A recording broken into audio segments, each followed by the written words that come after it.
The Velathari Dominion had ruled 11 star systems for over 2,000 years, and in all that time, no species had ever refused to kneel before them. They were tall and sharp-boned creatures with skin like polished stone and eyes that held no warmth at all, and they believed with every fiber of their being that the galaxy belonged to the strong, and the strong alone in weakness was not simply a flaw to them, but an insult to the natural order of things. Their high conclave was a circle of 12 rulers who made decisions not with emotion, but with cold calculation, and every war they had ever fought followed the same pattern: strike hard, strike first, and watch the enemy crumble before the full weight of the Dominion even arrived. It had worked against the Rithani, who surrendered in 6 days, and it had worked against the Uavani, who lasted 3 weeks before their government collapsed from the inside, and it had worked against a dozen other species, whose names were now barely remembered, because history only remembered the victors, and the Velathari made sure of that. So when the conclave turned its attention to humanity, they expected nothing different. Humans were a young species by galactic standards, and they had only been traveling between stars for a little over a century, and their colonies were small and scattered, and their military was modest, and their reputation in the wider galaxy was that of a loud and emotional people who argued among themselves more than they argued with anyone else. The conclave studied them for 2 years before making the decision, and the intelligence reports were clear. Humans were sentimental, and they were attached to their colonies, and their people in a way that the Velathari found almost pathetic, and this attachment the conclave believed would be their greatest weakness. The target was chosen carefully. New Meridian was a farming world on the outer edge of human space, and it was home to 1.2 million people, and it had no significant military presence and no orbital defense platforms, and the people who lived there grew crops and raised families, and built small towns with names that reminded them of places back on Earth. It was the kind of world that meant everything to humans and nothing to a military strategist. The Velathari strike fleet arrived in the system without warning and without declaration of war, and the first thing the colonists of New Meridian saw was the sky breaking apart above them as kinetic rods rained down from orbit. The bombardment lasted 11 minutes. In those 11 minutes, entire cities were turned to craters and rivers were boiled dry, and forests that had taken decades to grow were reduced to ash and smoke, and the sound of it carried across the planet like the scream of something dying. And then there was silence, the deep, horrible silence of a world that had just lost everything. 800,000 people died in those 11 minutes, and the rest were left in the ruins with nothing but dust and grief. And the Velathari strike fleet pulled back to the edge of the system and broadcast a single message on all open channels. The message was addressed to the government of Earth, and it was written in the cold, formal language of the conclave, and it said that New Meridian had been destroyed as a demonstration of the Dominion's power, and that humanity had 30 standard days to submit to full unconditional surrender or face the same fate on every one of their worlds. The galactic community received the broadcast as well, and the reaction was what the Velathari expected: silence from some and quiet sympathy from others, but no outrage and no intervention, because this was how the galaxy worked, and everyone knew it and no one wanted to be next. The Rithani ambassador sent a private message to Earth's diplomatic office that simply read, "We are sorry," and that was the most anyone was willing to offer. On Earth, the news arrived in the middle of the night for some, and in the middle of the day for others, and it spread the way terrible news always spreads. First as a rumor, and then as a confirmation, and then as a weight that pressed down on the chest of every person who heard it. There was grief, and there was rage, and there were people in the streets, and there were people weeping in their homes, and there were generals who slammed their fists on tables and politicians who demanded immediate retaliation. And for a few hours, it seemed like humanity would do exactly what the Velathari expected. But then something changed. The initial wave of fury did not disappear, but it was pulled beneath the surface like a fire that had been covered but not extinguished, and the public broadcasts from Earth's government stopped, and the military channels went quiet, and the diplomatic offices sent no response to the Velithari ultimatum. Not a rejection, and not an acceptance, and not a request for negotiation, just nothing. The Velithari ambassador stationed at the neutral hub of Cathara waited for a reply, and when none came after 3 days, he sent the demand again, and again it was received, and again it was read, and again nothing came back. In the halls of the conclave there was brief confusion, but it quickly turned to amusement, and the conclave members told each other that the humans were simply in shock, and that the silence was the silence of a broken species, trying to process its own helplessness, and one of the elder members compared it to the way a small animal freezes when it sees a predator, and the others laughed. They opened celebratory channels to their vassal states, and announced that humanity would soon join the fold, and they began drafting the terms of absorption, and assigning human worlds to various conclave members as future territories. The galaxy watched and most agreed with the Velithari assessment because it made sense, and it matched the pattern that had played out so many times before. But there were a very few, who noticed something odd. The humans had not mobilized their fleet, and that was expected if they were surrendering, but they also had not stood down their fleet, and their trade ships were still moving, and their communication networks were still active, and their people were still going to work and living their lives, and there was no panic and no chaos, and no refugee convoys fleeing to allied systems. It was not the silence of a broken species. It was the silence of something else entirely. Deep beneath the frozen surface of Europa, one of the moons of Jupiter, a woman sat in a room with no windows and read the casualty report from New Meridian, and her name was Commander Lena Vasic, and she had spent 23 years in a division of Earth's military that did not officially exist. The division was called the Quiet Doctrine, and its purpose was simple: to prepare for the day when humanity faced an enemy that could not be defeated by force alone. Vasic read every name on the list, and when she was finished, she closed the file and sat in the silence for a long time. Then she opened a secure channel to her team and said 5 words. Begin the deep silence protocol. And across human space in hidden stations and quiet offices and unremarkable ships that no one would ever look at twice, people began to move. Not soldiers, not warships, not weapons. Something far more dangerous than any of those things. The Velithari had started a war with noise and fire and death. Humanity would finish it without making a sound. 3 weeks passed after the destruction of New Meridian, and the Velithari Dominion still had not received a single word from Earth.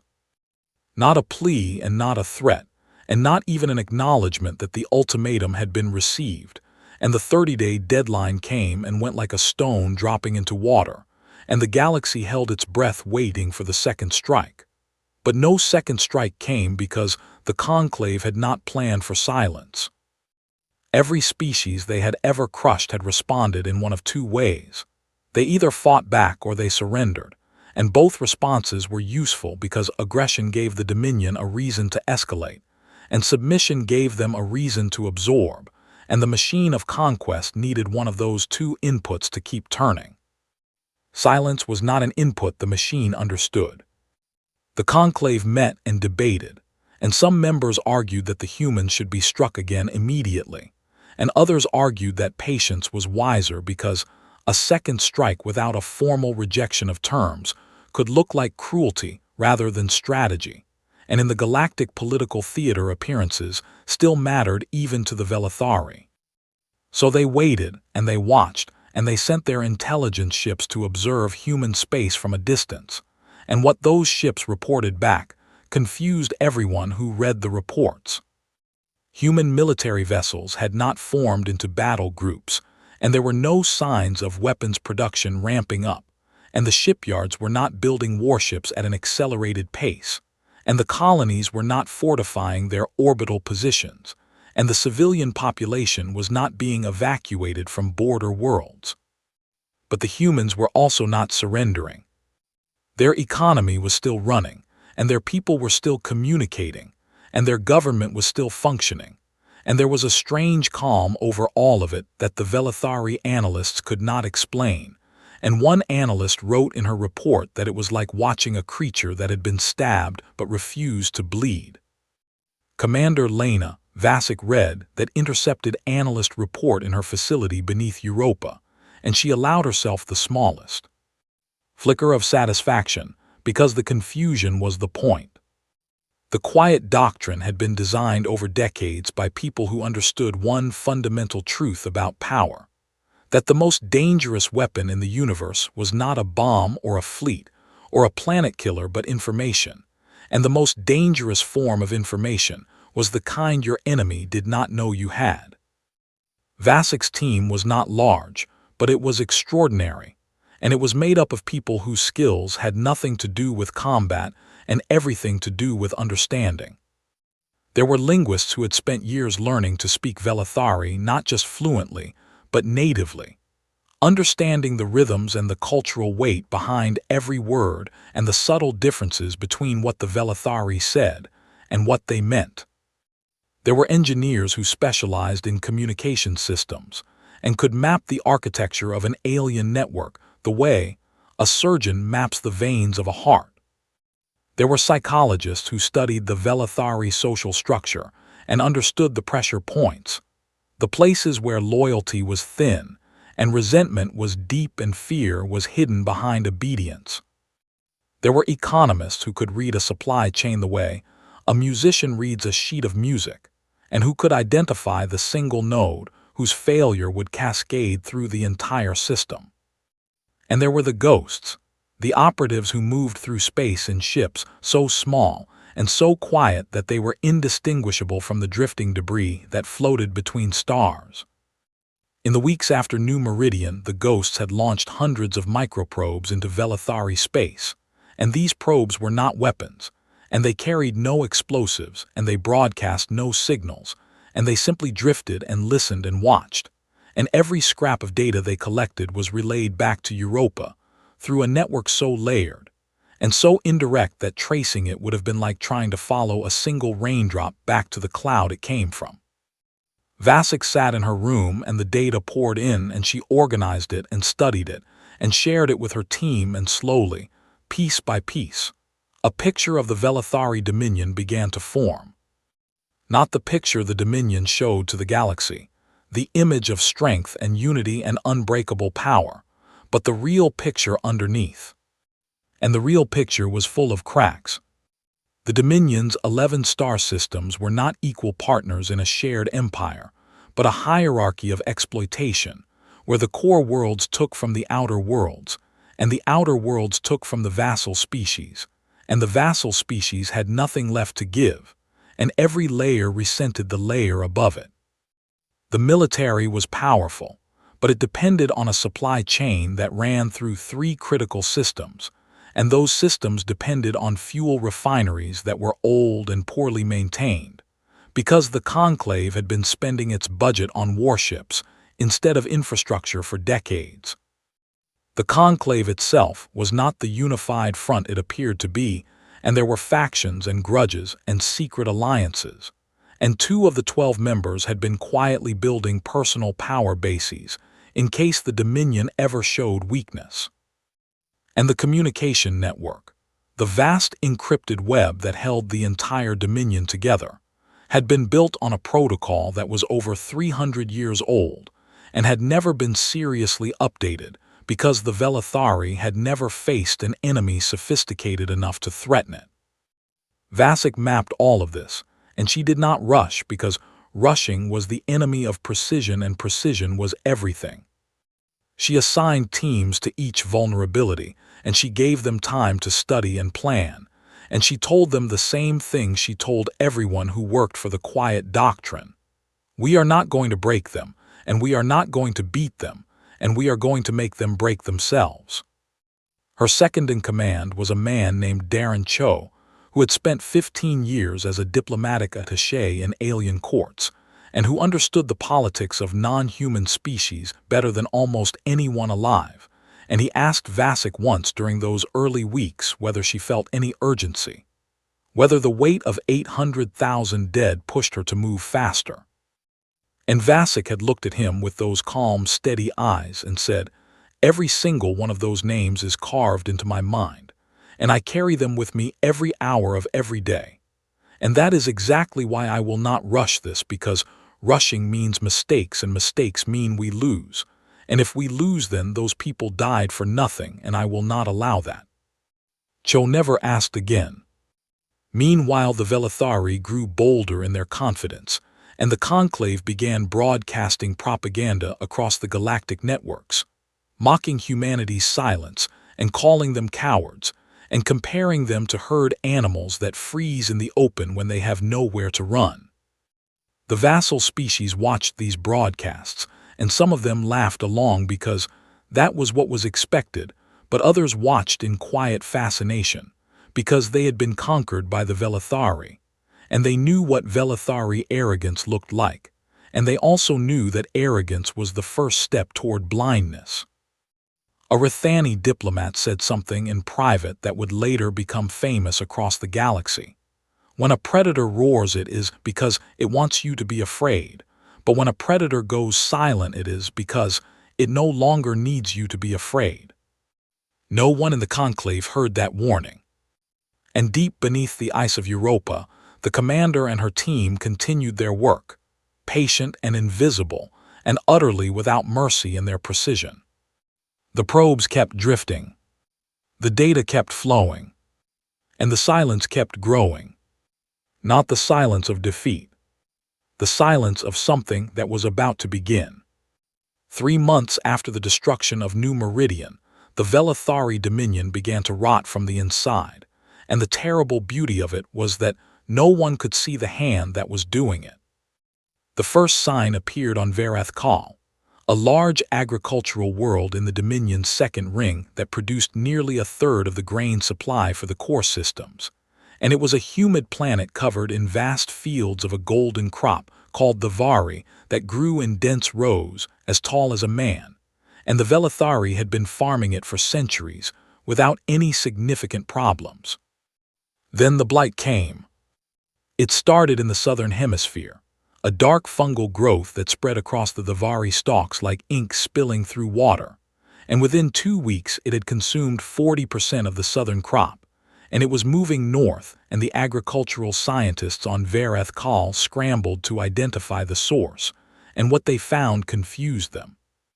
The fungus was not alien, and it was not engineered, and it was a native organism that had existed in the soil of Verath Kal for as long as anyone could remember, and it had always been dormant, kept in check by a delicate balance of atmospheric moisture and temperature that the planet's climate had maintained naturally for millennia.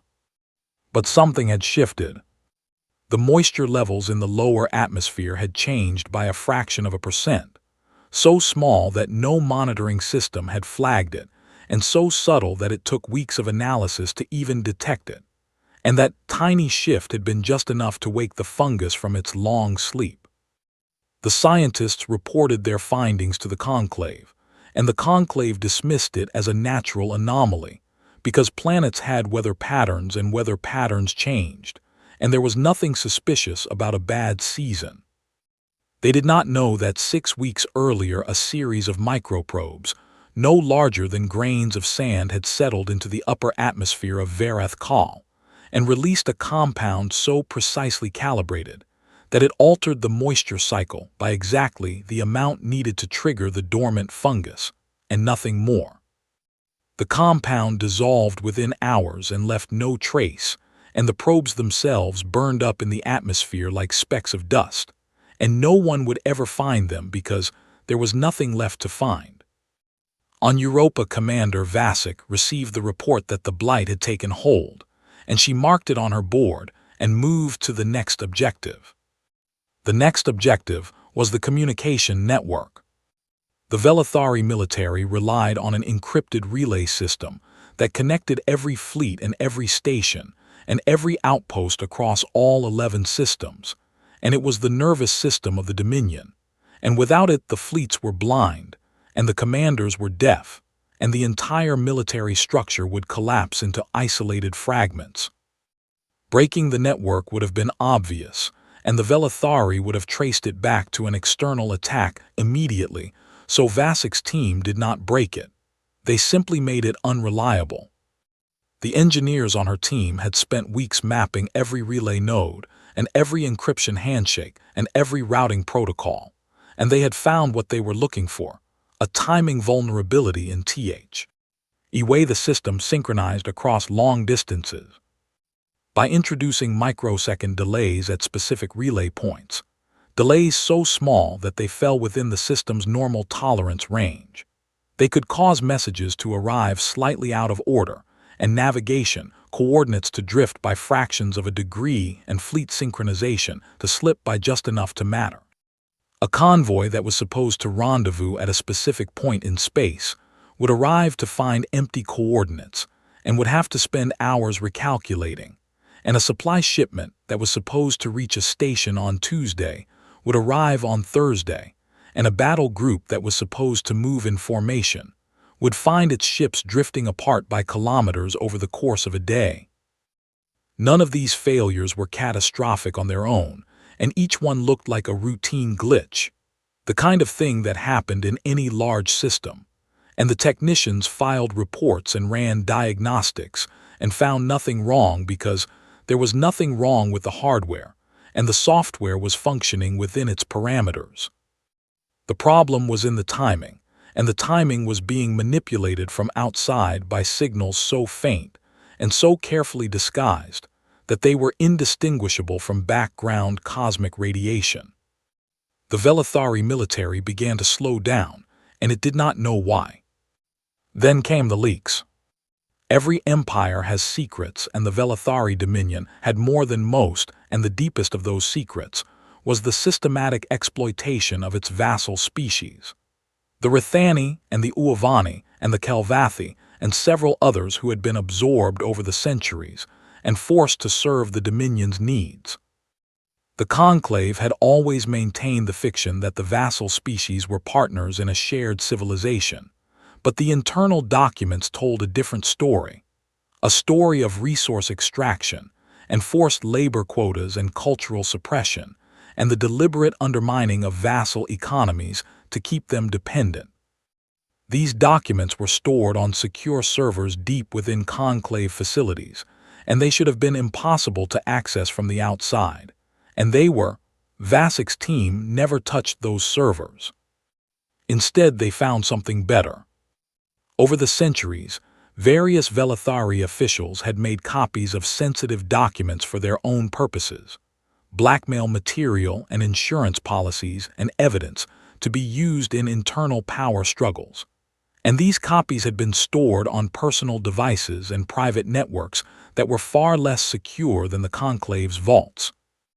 The ghosts found these copies one by one, and they did not steal them because stealing them would have been noticed. They simply read them and made their own copies, and when they had enough they began to distribute them. Not to the galactic media, and not to human channels, and not to anyone who could be connected to Earth. They sent them to the vassal species.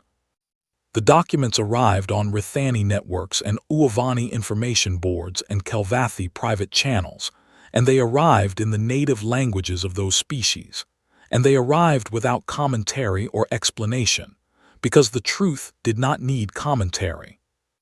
The reaction was not immediate, but it was deep and it was fierce, and for the first time in centuries, the vassal species had proof of what they had always suspected, that the Dominion did not see them as partners but as property.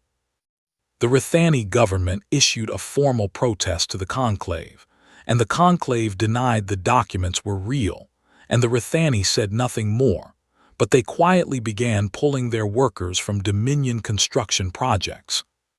The Uavani did not bother with formal protests. They simply stopped sending their annual tribute shipments, and when the Conclave demanded an explanation, The Uavani ambassador said that the shipments had been delayed by logistical issues, and everyone in the room knew it was a lie, and everyone in the room knew that everyone else knew it was a lie. The Kelvathi went further. They began arming themselves using old weapons that had been hidden in underground caches since their original conquest, and the Conclave received intelligence reports about this and dispatched a warning, and the Kelvathi ignored the warning entirely. Inside the Conclave, the mood shifted from confidence to irritation, and from irritation to concern, and the 12 members began blaming each other for the leaks and the agricultural failure and the communication problems and the vassal unrest, and no one could explain how all of these things were happening at the same time, because they were not supposed to happen at the same time. Bad harvests happened and communication glitches happened and political unrest happened, but they did not all happen together unless something was making them happen together, and the thought occurred to some of the Conclave members, but they dismissed it because it was impossible. Because doing something like this would require a level of knowledge about the Dominion's internal workings that no outside species could possibly have. And they were right that no outside species should have had that knowledge. But humanity had spent 3 months in silence, and silence, as it turned out, was very good for listening. Vasic reviewed the progress reports and allowed herself a single moment of grim acknowledgement, not satisfaction, because there was nothing satisfying about any of this, just the recognition that the plan was working. The Dominion was not collapsing, not yet, but it was weakening in exactly the ways she had predicted, and the cracks were spreading, and the Velithari were too proud and too arrogant to look for the real cause, because the real cause was something they could not believe. That the loud, emotional, sentimental humans, the ones who wept for their dead and named their colonies after places they missed, had reached into the heart of the most powerful empire in the galaxy and begun to pull it apart thread by thread, without firing a single shot, without saying a single word.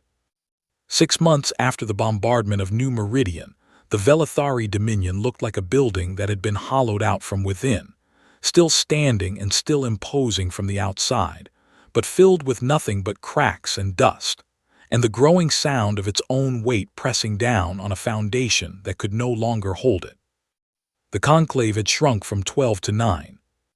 One member had been arrested on charges of leaking classified intelligence, charges that were almost certainly false, but that served the purpose of giving the others someone to blame, and 2 more had fled to vassal worlds, where they hoped to build new power bases away from the collapsing center, and the remaining 9 sat in their chamber and argued with each other in voices that grew louder by the day.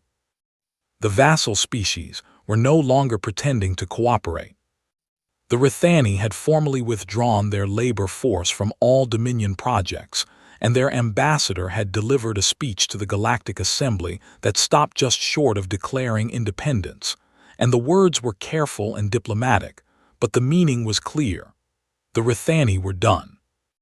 The Uavani had gone further and had begun refusing transit rights through their space, which meant that Velithari supply ships had to take longer routes around Uavani territory, and this added days to every delivery, and in a military machine that depended on precise logistics, those extra days were devastating.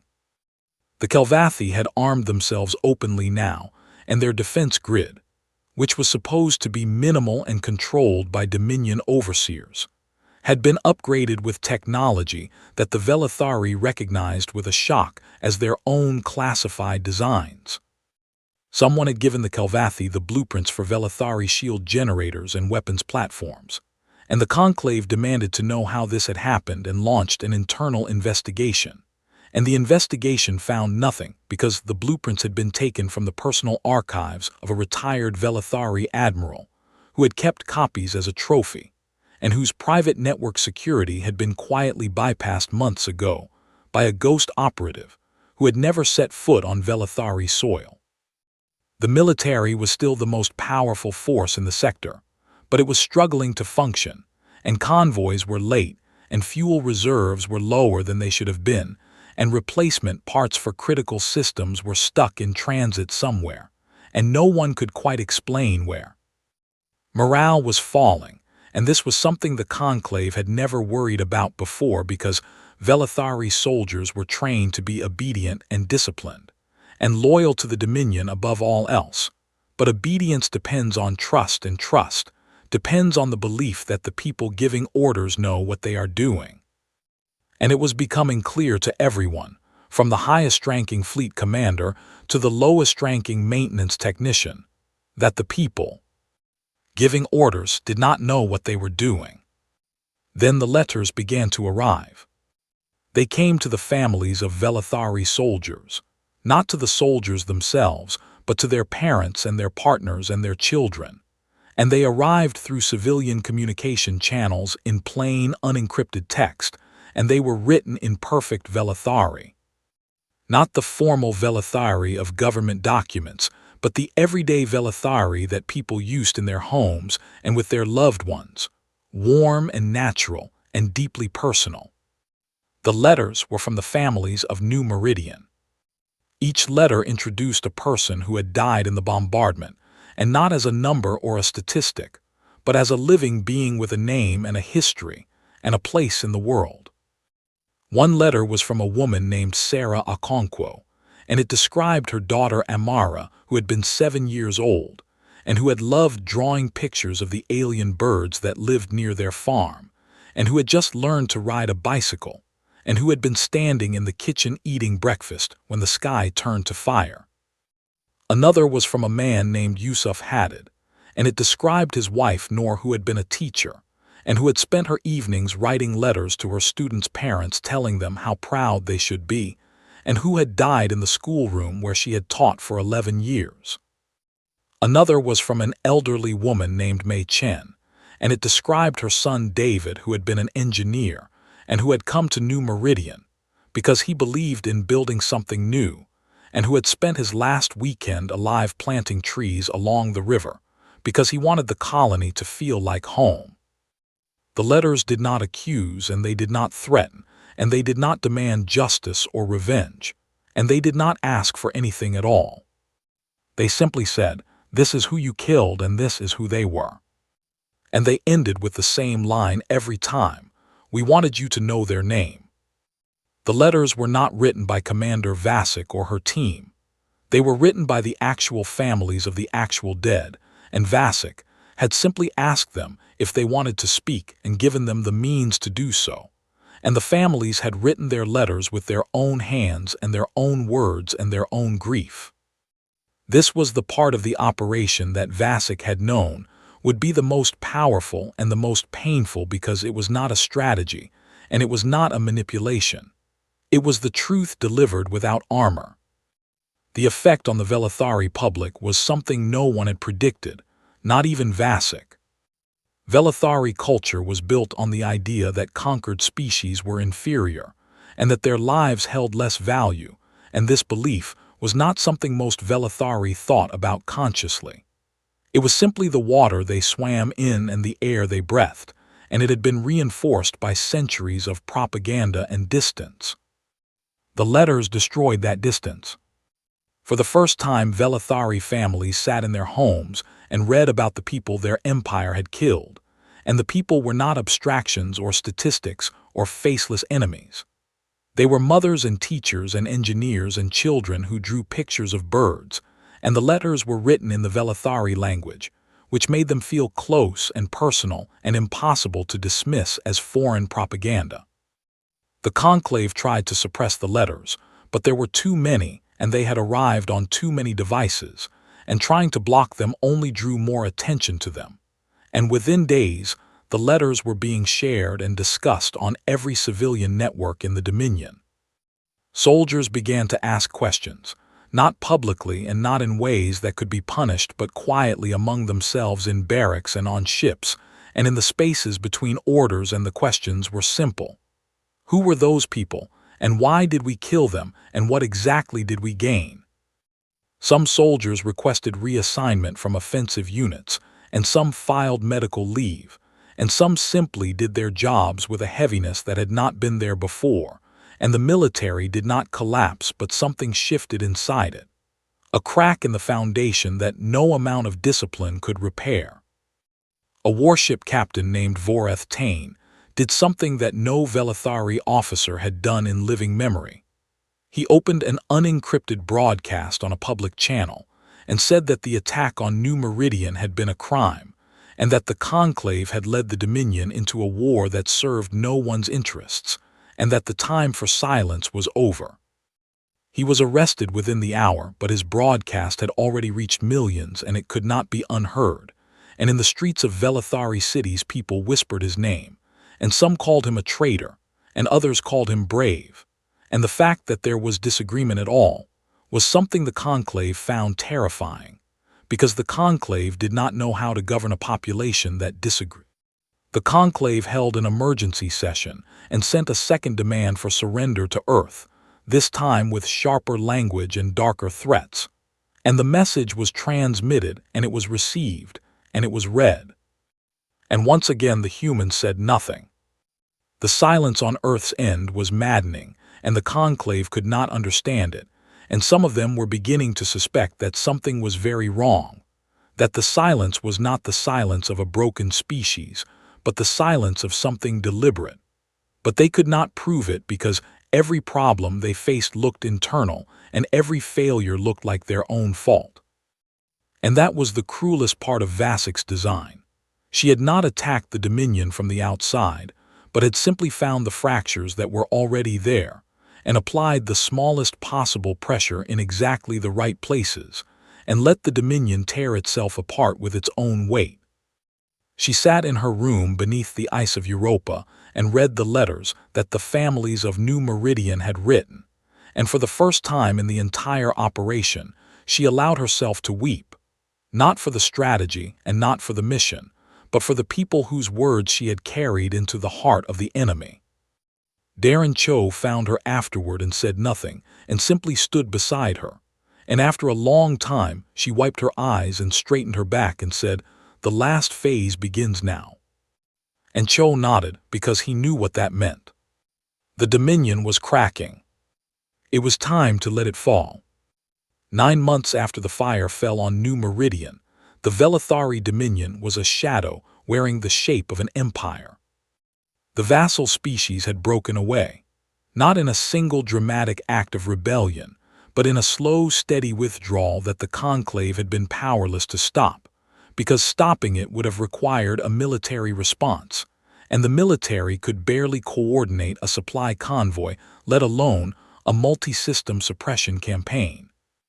The Rithani had declared formal independence, and the Uavani had followed within days, and the Kelvathi had simply stopped responding to Dominion communications altogether, and 3 smaller vassal species had formed a mutual defense pact, and announced that any Velithari military vessel entering their space would be considered hostile. The Conclave was down to 5 members, and the other 4 had either been arrested or had fled, or had simply stopped attending sessions, because there was nothing left to discuss, and the 5 who remained sat in a chamber that had once radiated power and now felt like a tomb. The economy was fractured, and the grain shortage from Vareth Kal had cascaded into food rationing on the core worlds, and the fuel refineries were operating at 60% capacity, because replacement parts had never arrived, and the trade networks that had once enriched the Dominion were collapsing, as former partners found new routes that did not pass through Velithari space. The military fleet still existed, and it was still formidable, hundreds of warships crewed by thousands of trained soldiers. But it was a sword without a hand to swing it because the command structure was paralyzed by internal suspicion, and the supply chain was broken, and the soldiers who crewed those ships had read the letters from New Meridian, and some of them no longer believed in the cause they had been told to fight for. And through all of it, the humans had said nothing. 9 months of silence, complete and absolute and terrifying in its patience. The Conclave had sent 4 demands for surrender, and each one had been received and read and met with nothing, and the silence had become a presence in the room during every conclave session, a weight that pressed down on the 5 remaining members like the memory of something they could not quite name. It was on a cold morning by Velathari standards that the transmission arrived. It came through the conclave's private communication channel, a channel that was supposed to be impossible to access from outside Velathari space, and it carried no encryption and no identification header, and when the 5 conclave members opened it, they found themselves looking at a human face. The woman was middle-aged with dark hair pulled back and calm, steady eyes, and she sat in a plain room with no decoration and no insignia, and she spoke in Velathari. Not the formal Velathari of diplomacy, but the clear, measured Velathari of someone who had taken the time to learn the language properly and who respected it enough to use it well. She said her name was Commander Lena Vasic, and she said that she was speaking on behalf of Earth, and she said that she had something to show them. Then she sent a file. The file was enormous, and it was organized with a precision that the conclave members found almost offensive in its thoroughness, and it contained a complete annotated record of everything the Quiet Doctrine had done over the past 9 months. Every microprobe that had been deployed into Velathari space was listed with its launch date and trajectory and current location, and the data it had collected. The atmospheric compound that had triggered the blight on Vareth Kal was described in full, its chemical composition and the method of delivery, and the exact calculation that had determined the precise atmospheric shift needed to wake the dormant fungus. The communication network manipulation was laid out in detail. Every relay node that had been targeted and every microsecond delay that had been introduced, and the mathematical model that predicted how those delays would cascade through the system. The leaked documents were cataloged, which ones had been found and where they had been found and how they had been distributed and to whom. The letters were documented, not their content because that belonged to the families, but the infrastructure that had been built to deliver them securely and anonymously to millions of Velathari households. Everything was there and nothing was hidden, and the file was not a weapon but a mirror, and the 5 conclave members stared into it and saw for the first time the full scope of what had been done to them. And the most devastating part was the thing that was not in the file. There was no record of any weapon being fired, and no record of any Velathari citizen being harmed, and no record of any act of sabotage that had caused direct physical damage to any person or structure in the Dominion. Every single thing that had been done with information, nothing more and nothing less. Vasic waited for them to finish reading, and then she spoke again. She did not raise her voice, and she did not make threats, and she did not gloat, and her tone was the same tone she might have used to explain something to a colleague, calm and clear, and entirely without anger. She said that humanity had chosen not to strike back after New Meridian, not because they could not and not because they were weak, but because they wanted the Velathari to understand something that no amount of violence could teach. She said that the Dominion had built its power on the assumption that strength meant the ability to destroy, and that this assumption was wrong, that true strength was the ability to dismantle an empire without ever giving it a target to fight back against. She said that every problem the Dominion had faced over the past 9 months, the blight and the communication failures and the leaked documents and the vassal uprisings and the crumbling morale, had been designed to look like internal failures because they were internal failures, and humanity had simply made sure they happened at the right time and in the right order. And then she said the thing that the conclave would remember for the rest of their lives. She said, "You killed 1.2 million of our people on New Meridian, and we could have responded by killing 1.2 million of yours, and we had the means, and we had the opportunity, and there were many among us who wanted exactly that, but we chose a different path. Not because your lives matter more than ours, and not because we are better than you, but because we wanted the next species you think about attacking to know what happens when you strike first against a people who know how to fight without fighting." She paused and the silence was heavy, and then she continued. She said that humanity was offering terms, and that the terms were not designed to humiliate the Dominion or to dismantle it, but to change it.